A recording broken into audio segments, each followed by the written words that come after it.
In the past, I talked about social skills of our younger population, 28 and below, is being compromised or harmed or not practiced or not tuned, or they're not developing social skills because of electronics, the internet.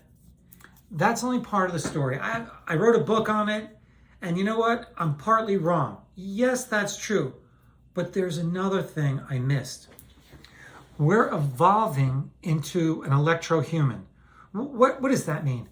We're becoming part electronic, part human. Okay, hear me out. It's not science fiction because we're already there. The first smartphone came out in 1992. Okay, that was the first time where all the power of the internet, apps were at your fingertips. Camera, phone, social media, compasses, heart rate detectors, all the information of all the known libraries, all books, all music, anything you could imagine, you could get. So we take the population beginning 28 years ago, 1992, and if you say we're not evolving, well, listen to this. Since 1992, children have been indoctrinated into the tablet, computer, and cellular phone. Parents were busy. Both parents are working. Those are the demographics of the U.S. now. To survive in our country, two parents work. So they come home and they're tired. So they're not entertaining the kids. What entertains the children? Usually a little tablet, a phone, an old phone. But the power of these is incredible. And these children have become very sophisticated. They have likes, wants, and desires, information seeking already. At 2 years old, they're pressing buttons and getting either some cartoon or some video they like, or they're searching out information. So already they're learning how to use a complex machine, and they're learning how important that machine is to their well-being. Take it away and you'll tell me they're not too happy, they will cry. Give it to them and they're quiet. They'll play their games, they'll watch their videos, they'll watch movies, they'll search out things, they'll search for information. This is the skill set they're learning. They're learning that I don't need to interact with humans to get my needs met. I am an part electronic creature, and with this device, my needs get met. That's a powerful statement. This is the beginning of an indoctrination of our youth. And I thought it was bad before, but no, we're becoming a more sophisticated, more capable, more knowledgeable, more interactive, more global species. So instead of learning skills of the world, fishing, hunting, farming, repairs, banking, just learn how to use the internet, apps, and everything is at your fingertips, and you will survive in our world. That's more important than all those other skills combined. People say, well, the kids don't know basic skills. Oh, really? They know how to use YouTube and they can look it up, or they can learn to dance from TikTok, or learn a skill from TikTok, or learn some new innovative way to do something. You don't know how to do a fire? YouTube, how to make a fire on a camping trip. You want to learn about psychiatry? Go to my website, go to my YouTube videos, and you will learn. See what I'm saying? It is more important for that child to learn that skills. And you're saying our children are not learning the skills they need? Oh, yes, they are. And they're better. They've learned to do things that makes them more knowledgeable, more capable, more expansive, more interactive, more cultural, more global, more intellectual than anyone. We've evolved. Once you put that phone, that tablet in that kid's hand, from that day forward, he'll never want to be without it. And if you're saying we're not turning into electro-humans, part electronic, we're already there. I won't leave the house without this. And if I do leave the house without this, I have to go back. My phone is critical, and I'm there too. I'm evolving with them. We're becoming part electronic. You can't leave your house without your phone. Patience and everything I do. I shop, educate myself. My whole professional identity is on the internet. Come on, so is everyone else. And the reason for that is it's a waste of time to do it any other way. You're going to go to a library and look stuff up? Give me a break. And then, how would you find how to do something in a library?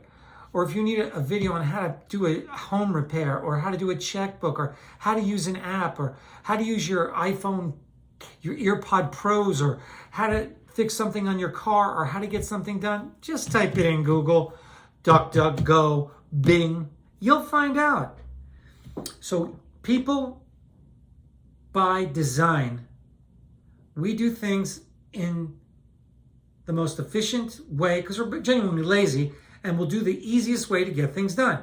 And the fact is that through the internet and through all our ability to get apps, information, videos, we're doing it through the internet. So the day of the Library of Research on books is over. You may go there to use a computer, but it may be a quiet place, and it might be nice to read your electronic device there, but really.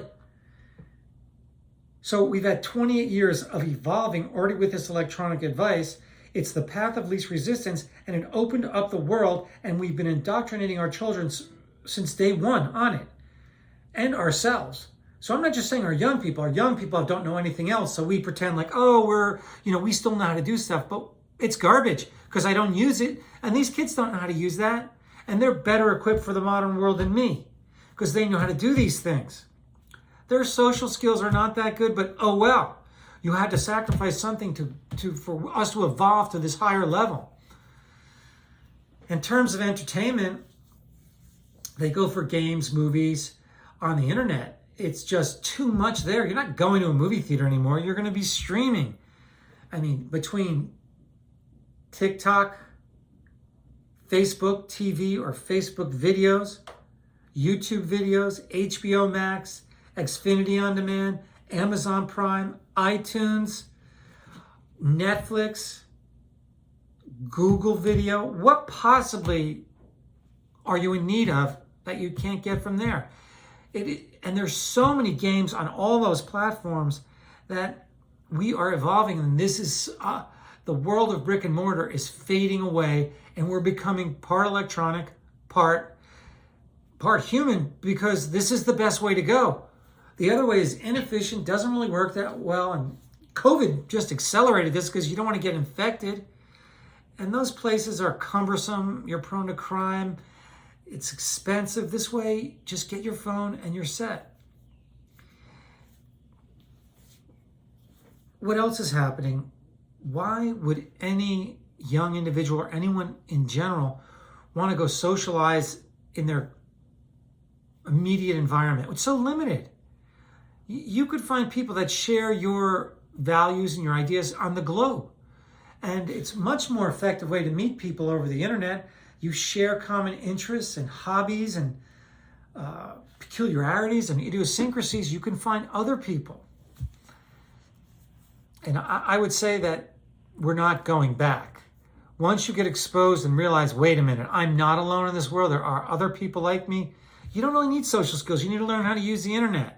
It's more effective. Yes, I'm going back on a lot of what I said. And yes, I do think increased internet use is leading to an artificial reality, but oh well, we're evolving. And I think this artificial reality is our new reality. And I was wrong before.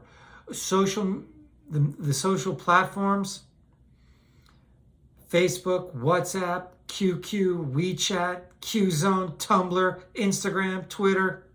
This is the future, and this will keep growing, and this will be our social network. And we'll create huge groups throughout the planet, and the walls of countries and geography, it will break down because it will seem pointless. It won't have any meaning. We think it has meaning, but it won't. In terms of dating, the dating apps, you will meet people and have relationships beginning, middle, and end on the internet. That's just the way it's going. School and work are taking place over the internet. We are forming our identity over the internet, and our influence over people is done over the internet, just as I'm doing these videos. My influence now is taking place over the internet, just like people who are starting businesses or creating a professional identity or a social identity in order to date and meet people And to do it, we normally would do at bars, clubs, restaurants, and outings. Those really become secondary. So what we're becoming due to the connectivity, I would say mostly of this phone, is a hive mentality. We are fusing with electronics. And when I say that, we have formed a hive, a collective, where we're constantly interacting with one another at a very incredible rate, the speed of light, and the ideas are shared, groups are formed, and the collective conscious on the internet. I've talked about in other videos, but I see a fusion where eventually you'll get a device that's implanted, that's fueled by your biological electricity. It's a matter of time. So now we carry it. They'll look at this as primitive. There'll be a chip or some device that's connected to our skin or eventually under our skin. It's a matter of time. But where we're all connected, and there's constantly this feedback loop where someone does something and you interact with them, they interact with you, problems are solved. What it's done in terms of this hive mentality is took away the disadvantage of being born in a rural area, born in the mountains, born in the desert, born away from people. You no longer have the advantage of being in San Francisco, Chicago, New York, LA. So what? The internet's all that matters. It doesn't matter what's going on around you per se. You can be exposed to every new trend, new idea. Our level of sophistication as a species, because of this hive mentality, everyone grows together, not just people in the city. You grow up in a city doesn't mean you're sharper anymore. You have someone born in rural Georgia who's doing TikTok video, who's an influencer on the internet. Go look who's on the internet, who's an influencer. It's not just people in cities, it's all over the world. So now this hive brings everyone up, and everyone is sophisticated, educated, and everyone is very knowledgeable, and things are happening at an incredibly fast rate, and it's all good because we'll spread out. You don't need to be in cities. The days are over for the big city, because you used to be trendy in the big city. Now it's like, so what? Doesn't matter. We're giving up some of our social skills. I get that. But that's a consequence of forming the electronic human and our hive. We gain so much from that I think maybe we do need to sacrifice some of our social skills. See what I'm saying? We have evolved into this new species. And the new species is not as social and not as capable socially because it doesn't need to be. We're getting so much more. And there may be some issues we have to address in terms of depression, which I've hyped about before, and anxiety. We have to address those issues, but nothing's stopping us from the symbiotic relationship we have with technology. We will fuse. We will embrace technology. Right now we have to hold it, but this will one day, this is a clunker. This is like 20 years from now, they'll view this as some, the way we view an old World War II walkie-talkie. It will get smaller, it will need less charging, and it will fuse with our body. We'll either put it on or get it implanted. It's a matter of time, and we are evolving. I bet our brains are changing as we evolve, and our whole psyche, our brain chemistry is changing to deal with the electronic world, the instant need for likes, influencing, status on the internet, the need to get knowledge immediately. Everything is very quick to get consumer goods, friends, to establish relationships anywhere in the world we want at a whim. Everything we want is at a whim. We're becoming a super creature, and that's the electro-human that I call it. Thank you.